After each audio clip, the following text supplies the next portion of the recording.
The economy is starting to show cracks. We're seeing interest rates jump. These are a couple of articles today that we're getting into the Real Estate Daily.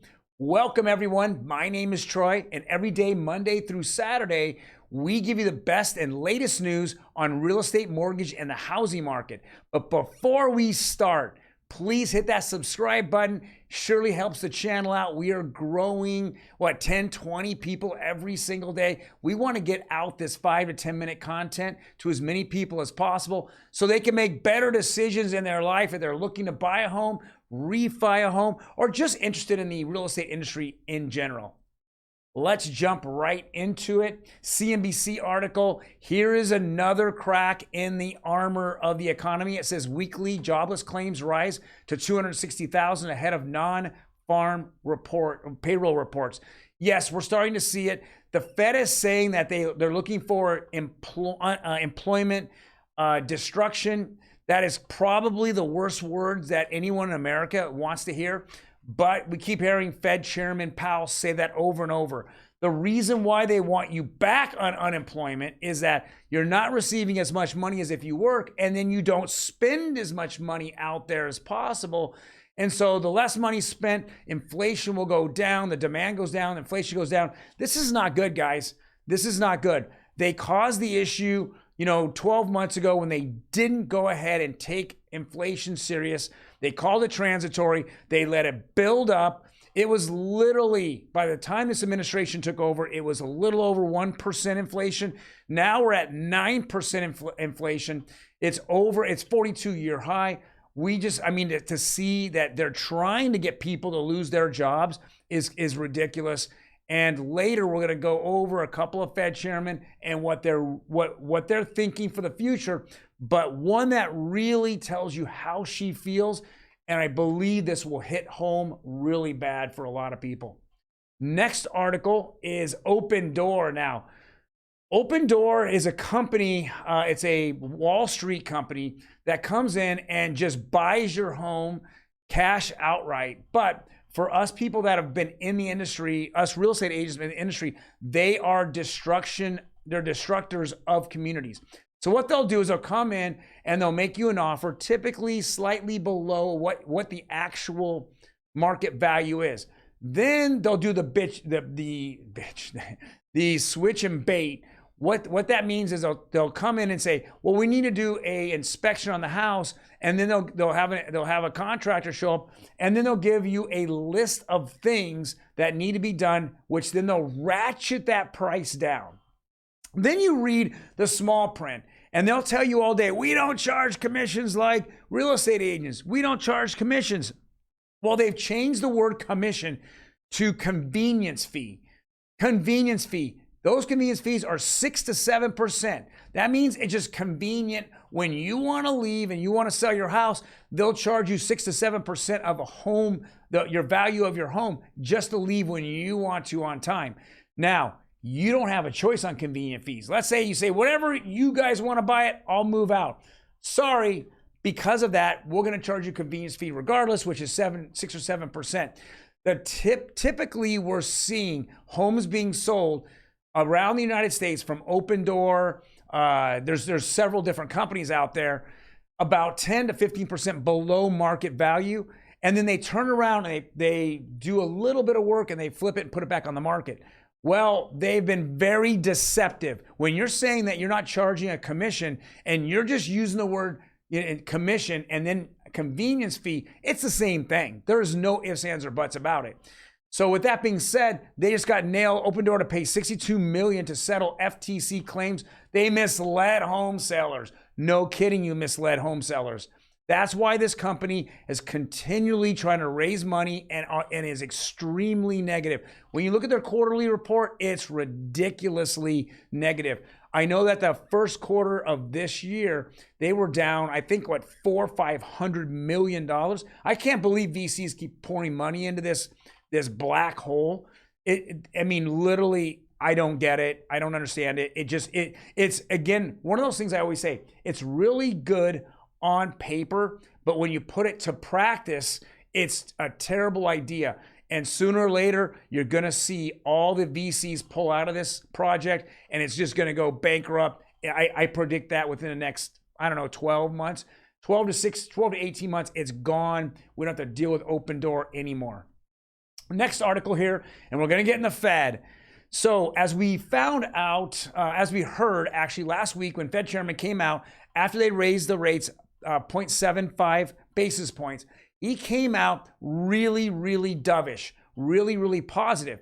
And I'm saying to myself, how is he coming out positive when we're at the highest point in inflation for 42 years, and he's becoming very positive? Well, the first thing I thought was, yeah, someone in our government, because of the elections coming up in midterms, he's now politically being altered or adjusted.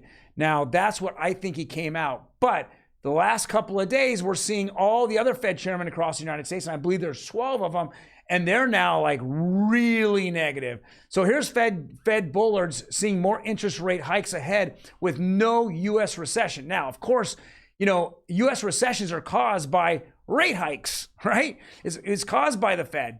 Inflation's caused by the government and by the Fed. The Fed tries to curb inflation, so they try to tell the government, don't spend any more money, which, of course, this administration is trying to get another $1 trillion spending bill to tax us all more. But they're raising rates to slow the amount of people buying goods, so it will actually bring down prices. Well, it does us no good when you keep raising rates and the economy is good. We're actually in the definition of recession right now. And here in this article, it points out, it says markets are pricing in another half-point rate hike from the Fed in September, though the chances of a third consecutive 0.7 percentage point move are rising. I mean, if he's really wanting to get the inflation under control, he has to continue to raise rates, and he needs to raise them they need to raise them at a much higher, than just half a point or a quarter point. They're just putting off the inevitable of going to do 100 basis points, which I believe they should have last month. But I think it would have just hurt, the administration if they didn't. It was more politically driven than it was to curb inflation. That's just my opinion. But I'm also hearing it from Fed Bullard. I'm hearing it from other Fed chairmen, which we actually talked about. The Cleveland Fed chairman said the same thing 2 days ago. Now let's jump to the next article. This is another Fed chairman. Her name is Mary Daly, and she was interviewed on LinkedIn yesterday.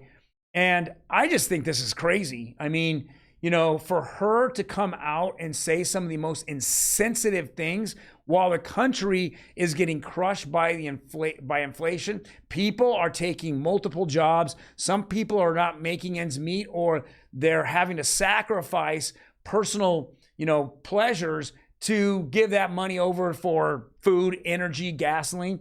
Let's go ahead and play this interview real quick from Mary Daly.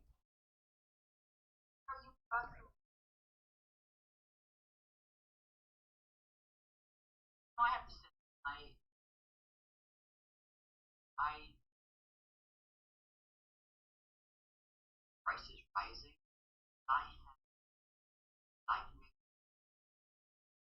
I'm not as prices sometimes prices I have.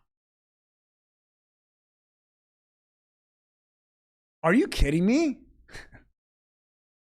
The country is hurting, and this Fed chairman of San Francisco, Mary Daly, is saying that inflation isn't really affecting her anymore, and she doesn't really feel any pain.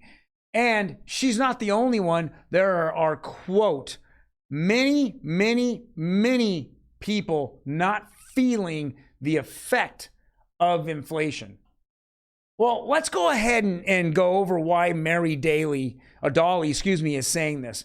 Her annual salary is $422,900. Her monthly is $35,241. She makes every single day, sunrise, sunset, $1,626.54.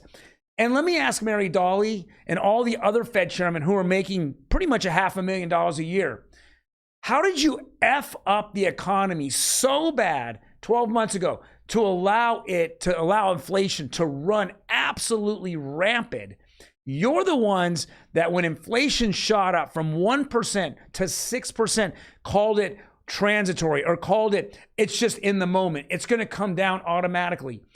What part did you not know the definition of inflation?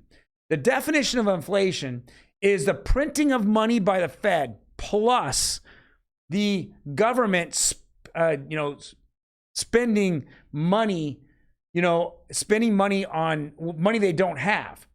And that's the definition. And the last 18 months, it's exactly what we've seen on literally a month-to-month basis.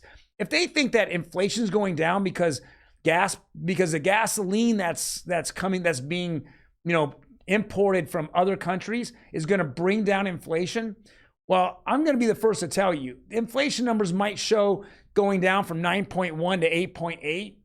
Big deal. Big deal. That's not a big deal. Who cares?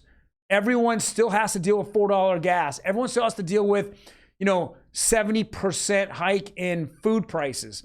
Everyone has to deal with energy at home going up.